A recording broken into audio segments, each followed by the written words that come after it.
Pemirsa, Presiden Prabowo dan Presiden Rusia Vladimir Putin sepakat berkomitmen untuk memperkuat kemitraan strategis Indonesia dan Rusia. Kesepakatan ini ditegaskan pertemuan hangat antara Presiden Prabowo dengan Vladimir Putin di Istana Konstantin, Saint Petersburg, Rusia.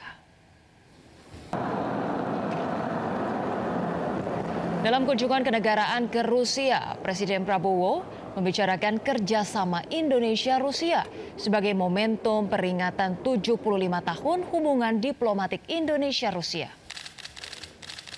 Pertemuan kedua kepala negara ini sangat produktif dan menghasilkan sejumlah kesepakatan kerjasama di berbagai bidang, seperti di bidang pertahanan, maritim, dan juga perdagangan.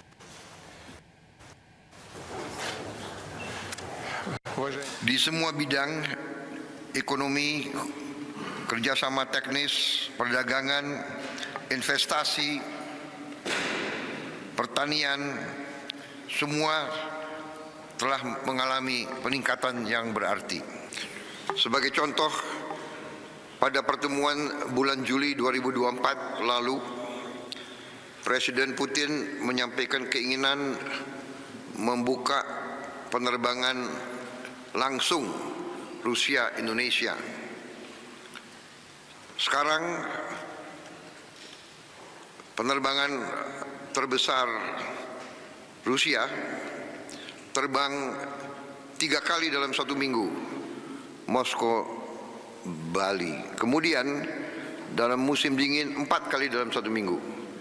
Dan kami membuka peluang, silahkan kalau mau menambah penerbangan tidak hanya ke Bali, tapi ke kota-kota lain di Indonesia. Kami membuka untuk penerbangan langsung. Kami juga sudah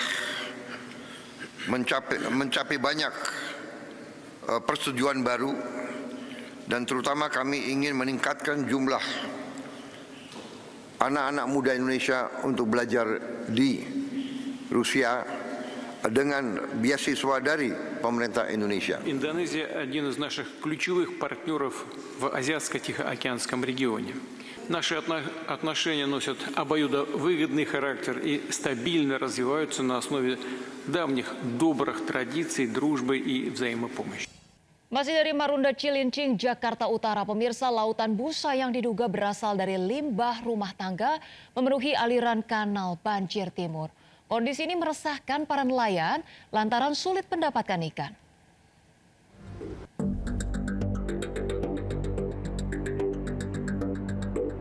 Hamparan busa memenuhi aliran kanal Banjir Timur Marunda Cilincing, Jakarta Utara. Fenomena ini muncul dari pintu air Wir 3 Marunda yang ujungnya berbatasan dengan laut. Keberadaan busa di Kali BKT membuat para nelayan resah. Busa diduga berasal dari limbah rumah tangga dan tidak menutup kemungkinan dari limbah industri. Semenjak muncul di permukaan, para nelayan harus melaut lebih jauh karena ikan sulit didapat. Dulu mah biasanya ya apa juga ada Pak, kayak udang, ikan-ikan. Ya pokoknya berkah lah sebelum ada BKT di sini gitu. Keluhan ke pemerintah sudah Pak, bahkan pun demo sudah dilakukan oleh nelayan, tapi kayaknya sampai sekarang nggak ada tanggapan. Busa biasanya muncul pada pagi hari dan saat pintu air dibuka. Para nelayan berharap keseriusan dari pemerintah agar busa yang diduga berasal dari limbah ini tidak muncul kembali. Dari Jakarta, Sofyan Firdaus, iNews melaporkan. Lalu bagaimana kondisi aliran kanal Banjir Timur Marunda Cilincing, Jakarta Utara sejak pagi hingga siang hari? Sudah ada Amrina Rida di kanal Banjir Timur, Jakarta. Baik, selamat siang Amrina, apakah lautan busa masih mengepung kanal Banjir Timur? Silahkan dengan laporan Anda. Iya, Rosa dan juga pemirsa, saat ini kami memang berada tepat di depan pintu air kanal Banjir Timur, dan berdasarkan pantauan kami memang masih terlihat adanya hamparan busa yang menyelimuti sekitar kali. Juru kamera kami, Seto Pratama, akan memperlihatkan ini adalah situasi terkini di mana masih terlihat adanya busa-busa berwarna putih yang menutupi permukaan air di kali tepat di depan pintu air Wir 3 Marunda.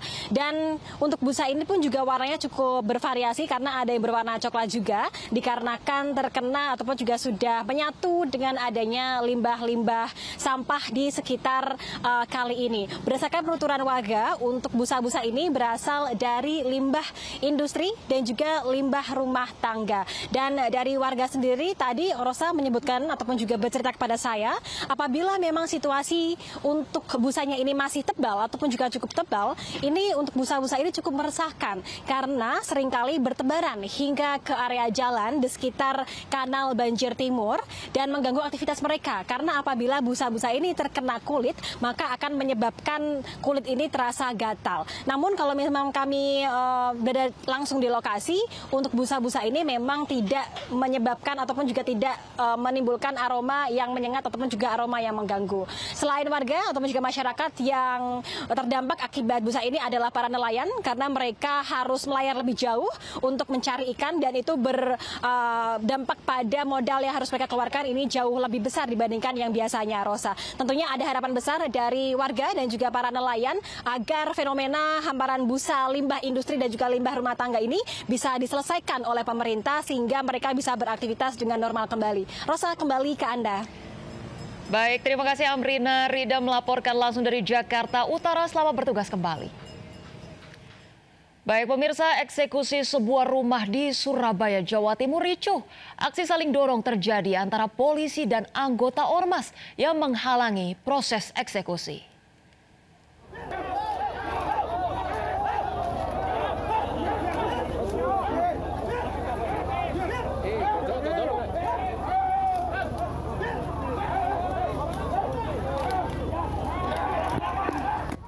Kericuhan mewarnai eksekusi rumah di Surabaya, Jawa Timur.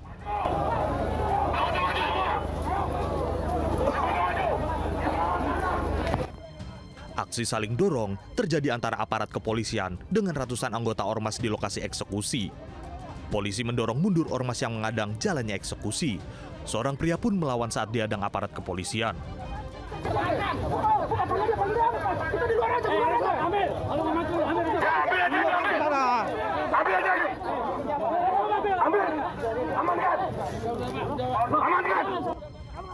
Meski sempat mendapat penolakan ormas, petugas jurusita dengan pengamanan aparat kepolisian berhasil melaksanakan eksekusi.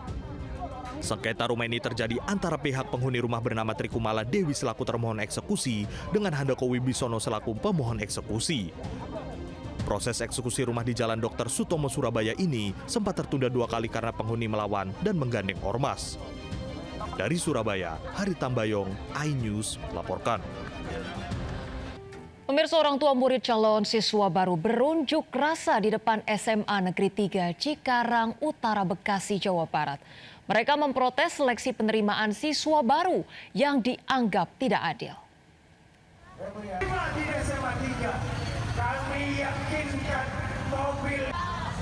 Merasa kecewa anaknya tidak lolos seleksi penerimaan murid baru, ratusan warga desa Waluya, Cikarang Utara, Kabupaten Bekasi melakukan aksi demo di depan sekolah SMA Negeri 3 Cikarang Utara. Dengan menggunakan mobil dan pengeras suara, orang tua murid meluapkan kekesalan kepada pihak sekolah. Kekecewaan orang tua murid memuncak lantaran batas domisili hanya berjarak 400 meter dari sekolah dan mereka menduga ada permainan dari pihak sekolah. Sekali lagi, dengan undang-undang. Sebelah kanan itu keterima, Pak. Jalur sebelah kanan itu keterima. Kenapa jalur dari sebelah kiri nggak keterima? Ini warga loh, jalur sebelah kiri. Jalur sebelah kanan itu keluar dari warga kami. Bisa keterima. Masa dari Anissa bisa keterima? Dari SGC bisa keterima? Logika loh, Pak. Itu jaraknya lebih dari 1 kilo ya, Pak? Lebih, Pak. Itu anak bisa naik angkot, sementara kami bisa jalan kaki. Udah online, verifikasi, titik koordinat. Untuk apa online? Online juga, pemberkasan juga, dicek titik koordinat juga, keaslian data juga. Buat apa? Kita mah nggak mungkin, Pak, ngebohongin data ya. Para orang tua murid berharap agar sistem seleksi penerimaan murid baru segera diperbaiki agar warga yang rumahnya berada di lingkungan sekolah bisa merasakan pendidikan gratis di sekolah negeri. Dari Kabupaten Bekasi, Jawa Barat, Ahmad Jauhari Lutfi, iNews melaporkan.